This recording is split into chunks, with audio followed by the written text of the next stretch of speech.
Semangat pagi semuanya. Berjumpa lagi dengan Pak Guru.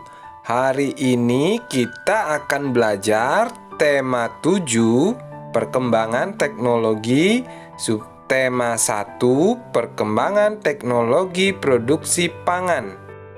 Pembelajaran 4. Selamat menyaksikan.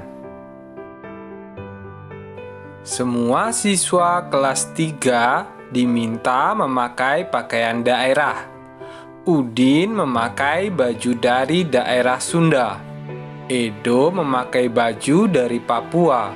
Dayu memakai pakaian adat Bali. Demikian pula dengan Beni, Siti, Lani, dan yang lainnya. Mereka juga membawa makanan khas daerah.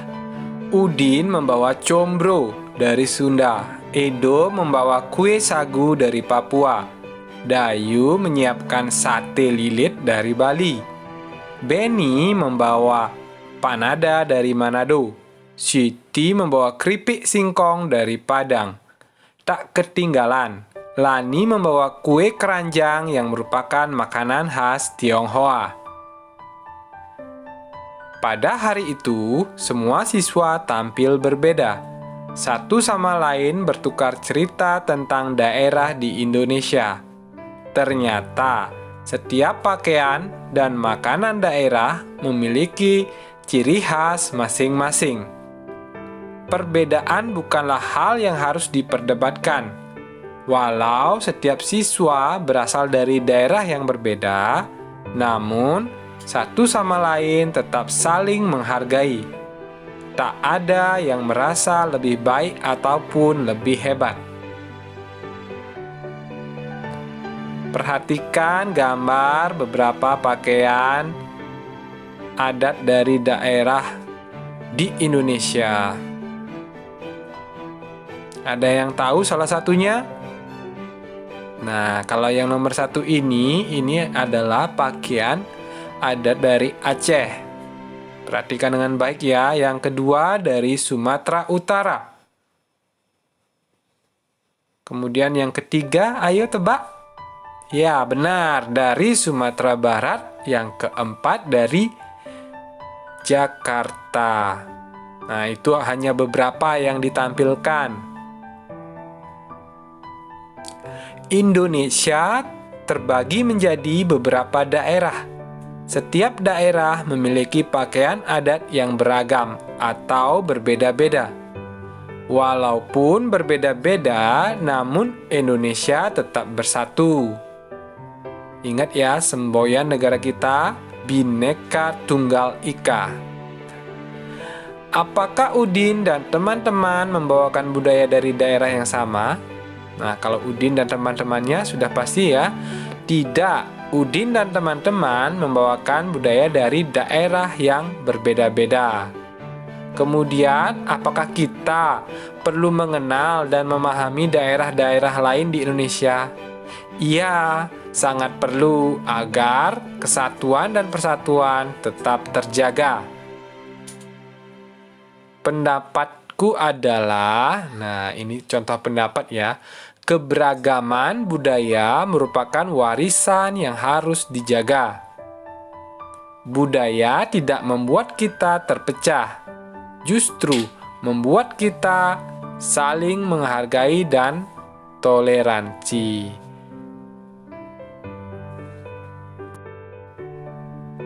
Pada perayaan kemerdekaan Republik Indonesia ke-72 yang bertempat di Istana Merdeka, Presiden Republik Indonesia Joko Widodo beserta para tamu undangan mengenakan pakaian adat dari berbagai daerah di Indonesia. Walau memakai pakaian yang berbeda, setiap orang saling menghargai perbedaan tersebut. Dengan memahami perbedaan, kita telah menjaga persatuan dan keutuhan bangsa Indonesia. Apakah pakaian yang dikenakan oleh Bapak Presiden beserta para undangan menunjukkan keragaman NKRI? Pakaian yang dikenakan menunjukkan keberagaman pakaian adat yang ada di Indonesia. apakah penting bagi kita untuk menghargai keragaman? Sangat penting, karena dengan menghargai perbedaan, kita sudah menjaga persatuan dan kesatuan Indonesia. Perhatikan teks berikut. Pengolahan singkong. Di daerah Sumatera Barat, singkong diolah menjadi berbagai macam makanan, mulai dari lauk pauk hingga makanan ringan.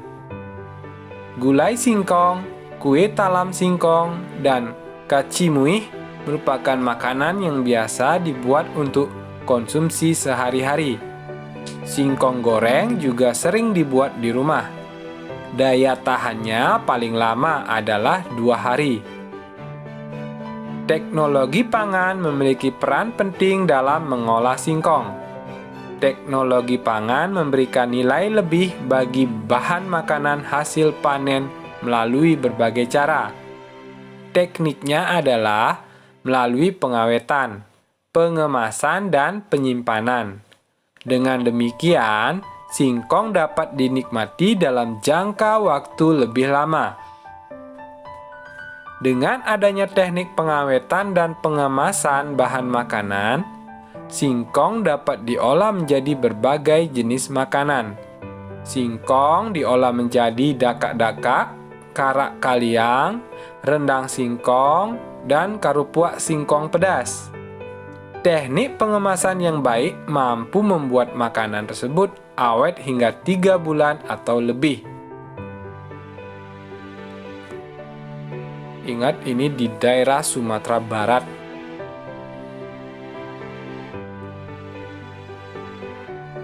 Nah, ini gulai singkong. Nah, ini sudah ciri khas dari makanan di Sumatera Barat ya. Ada singkong goreng, kemudian dan yang lainnya.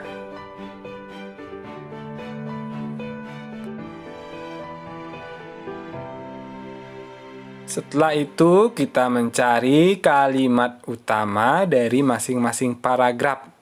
Kalimat utama itu ada di awal paragraf. Nah, seperti contoh paragraf 1. Itu sudah Pak Guru garis bawahi ya. Kalimat utamanya, di daerah Sumatera Barat, singkong diolah menjadi berbagai macam makanan. Itu untuk paragraf 1. Paragraf kedua sudah jelas ya, lihat di paragraf kedua yang ada jaraknya, yaitu teknologi pangan memiliki peran penting dalam mengolah singkong. Kemudian untuk paragraf ketiga, kalian bisa lihat lagi ada jarak. Nah, setelah jarak itu ada paragraf ketiga. Jadi paragraf ketiga dimulai dari kata dengan adanya teknik pengawetan dan pengemasan bahan pangan, singkong dapat diolah menjadi berbagai jenis makanan. Nah, sudah ketemu akhirnya untuk paragraf 1, 2, dan 3.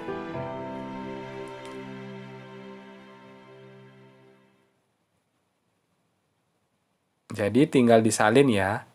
Soal ini juga ada pada buku paket tema 7 kalian.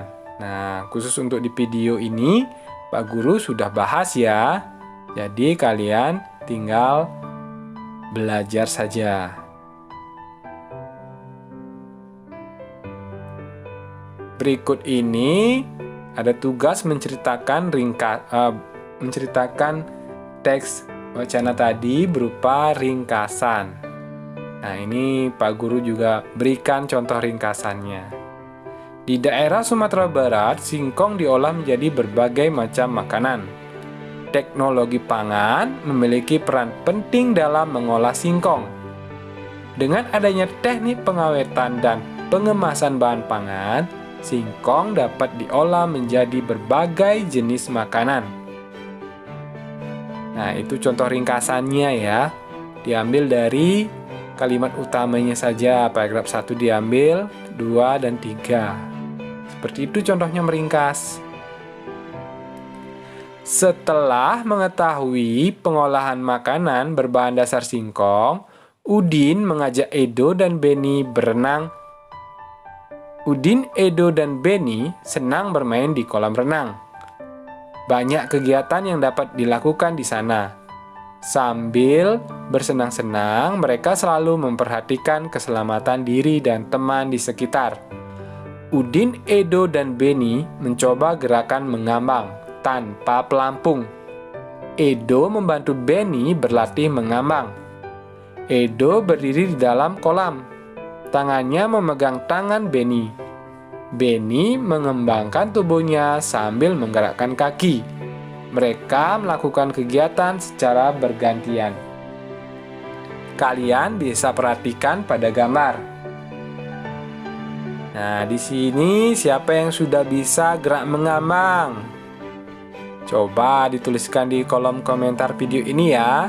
Pak Guru ingin tahu siapa yang sudah bisa gerak mengambang. Perhatikan. Ini ketika Edo berlatih di pinggir kolam. Ingat, jika di kolam renang harus selalu berhati-hati. Nah, ini langkah-langkahnya ya. Berdiri tegak di pinggir kolam. Peganglah tepi kolam dengan 2 jari dari setiap tangan. Rapatkan perut pada dinding kolam.